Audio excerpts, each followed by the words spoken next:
Onion એટલે કે ડુંગળીનો powder અને ટોમેટો પાવડર આમ તો રેગ્યુલર રસોઈમાં ઓછા વપરાય, પણ માર્કેટમાં પેકેટમાં મળતા વેફર, ચેવડા જેવા અનેક નાસ્તાનો સ્વાદ ઘરમાં લાવવો હોય ને તો આ બંને પાવડર ખૂબ જ ઉપયોગી છે.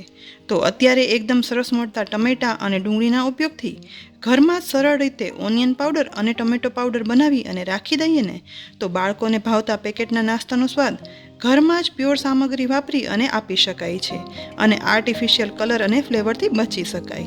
તો ટોમેટો પાવડર અને ઓનિયન પાવડર બનાવવાની શરૂઆત ટમેટાથી કરીએ. અહીં મેં લાલ અને કડક 1 કિલો ટમેટાં લીધા છે.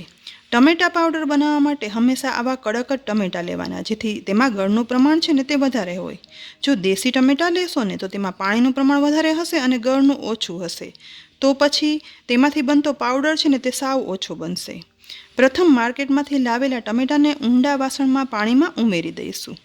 બધા ટમેટાં પાણીમાં ઉમેર્યા પછી એક ટમેટાને ઘસી અને સાફ કરતા જવાના છે અને ત્યાર પછી પાણીમાંથી કાઢી કોરા નેપકિન પર રાખશું.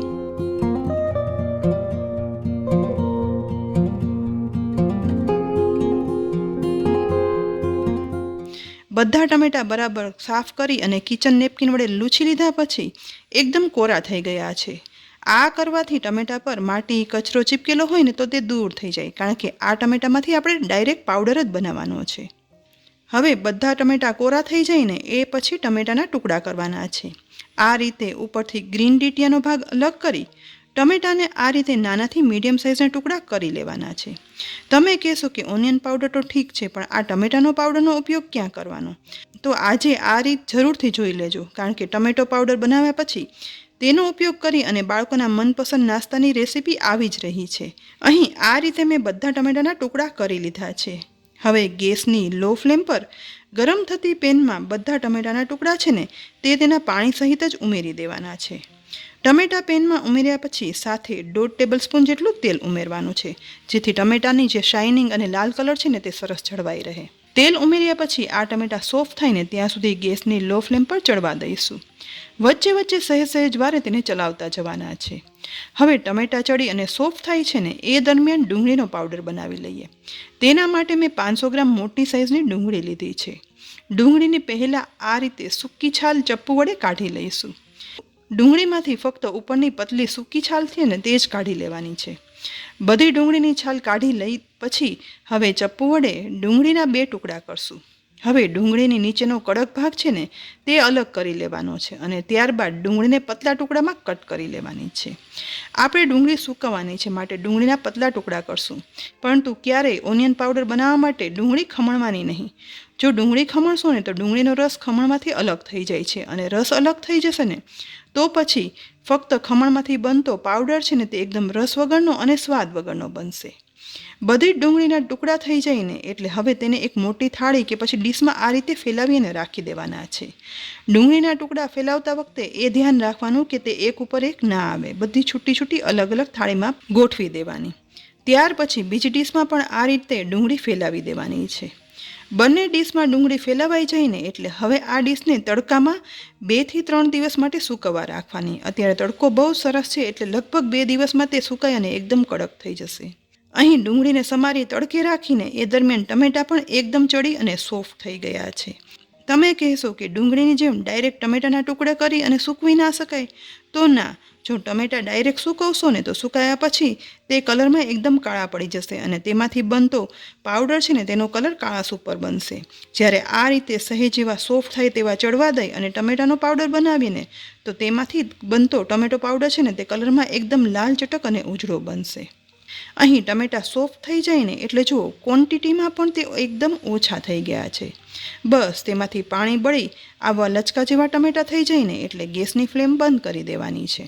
હવે સોફ્ટ થયેલા ટમેટાને જે ડીશમાં સૂકવવા રાખવા છે ને એ થાળી અથવા ડીશમાં પ્રથમ 1 ટીસ્પૂન જેટલું તેલ ઉમેરી દઈશું અને ત્યાર પછી ડીશમાં તેલ લગાવી લેવાનું છે, જેથી શું થશે કે ચડી અને સોફ્ટ થયેલા ટમેટાં છે ને તે ડીશમાં સુકાયા પછી ચીપકશે ખરા, પરંતુ ડીશમાંથી ઉખડવા સમયે એકદમ સરળતા રહેશે. હવે તેલ લગાવેલી થાળીમાં આ રીતે ચડી અને સોફ્ટ થયેલા બધા ટમેટાં છે ને તે ઉમેરી દેવાના છે અને ઉમેર્યા પછી આ રીતે આખી ડીશમાં ફેલાવી દઈશું, જેથી ટમેટાં છે ને તે એકદમ જલ્દી સુકાઈ જાય.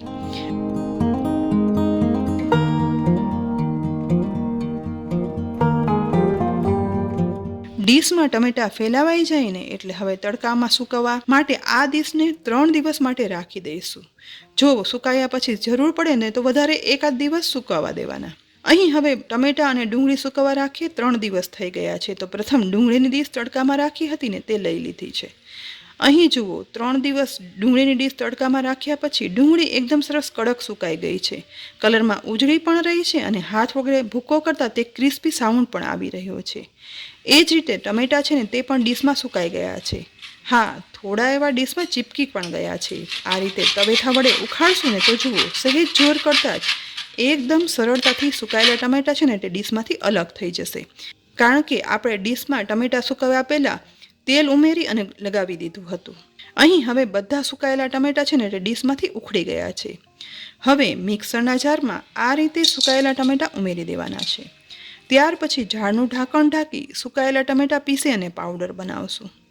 પીસ્યા પછી જુઓ એકદમ ડાર્ક લાલ ચટક કલરનો ટોમેટો પાવડર બની અને તૈયાર થઈ ગયો છે. તો બનેલા ટોમેટો પાવડરને એક એરટાઇટ કાચના કન્ટેનરમાં ભરી અને રાખી દઈશું. અહીં તમે જોયું ને કે 1 કિલો ટમેટામાંથી કેટલો થોડો એવો પાવડર બન્યો છે.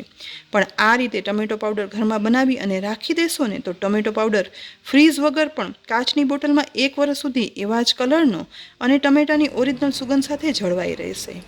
ટમેટો પાવડર તો બની અને તૈયાર થઈ ગયો, પણ આ જ રીતે હવે આપણે સુકાયેલી ડુંગળીના ટુકડા છે ને તે પણ મિક્સરના જારમાં ઉમેરી દેવાના છે. બધા ટુકડા જારમાં ઉમેર્યા પછી આ રીતે જારનું ઢાંકણ ઢાંકી તેને પણ પીસી લેવાનું છે. પીસ્યા પછી એકદમ ડુંગળીના ઓરિજિનલ કલર અને ફ્લેવર સાથે ડુંગળીનો પાવડર પણ બની અને તૈયાર થઈ ગયો છે. તો આ બનેલા ડુંગળીના પાવડરને પણ એરટાઇટ કાચના જારમાં ભરી અને રાખી દેવાનું છે. ડુંગળીનો પાવડર એટલે કે ઓનિયન પાવડર અને ટમેટા પાવડર આમ તો રસોઈમાં ઓછો જ ઉપયોગમાં આવે છે, પણ બહાર મળતા નાસ્તા, વેફર, ચેવડા જેવા ફરસાણમાં આ જ રીતે ટમેટા કે ડુંગળીની ફ્લેવર આપવા માટે આવા પાવડર વપરાય છે. તો ઘરમાં સરળતાથી બની જતા આ બંને પાવડર જરૂરથી બનાવજો. અને આ બંને પાવડરનો ઉપયોગ કરી માર્કેટ જેવા નાસ્તા બનાવવાની રેસીપી આવી જ રહી છે. તો તે જોવા માટે અમારી ચેનલ સાથે આ જ રીતે જોડાયેલા રહેજો. અમારી ચેનલને સબસ્ક્રાઈબ કરી બાજુમાં આપેલ બેલ આઇકન પણ પ્રેસ કરી દેજો. સાથે જ અમારા ફેસબુક પેજને લાઇક કરી અને ફોલો કરજો, જેથી આવી અનેક ઉપયોગી રેસીપીના અપડેટ્સ તમને તુરંત જ મળે. ફરી મળશું ઉપયોગી રેસીપી સાથે. ત્યાં સુધી આવજો.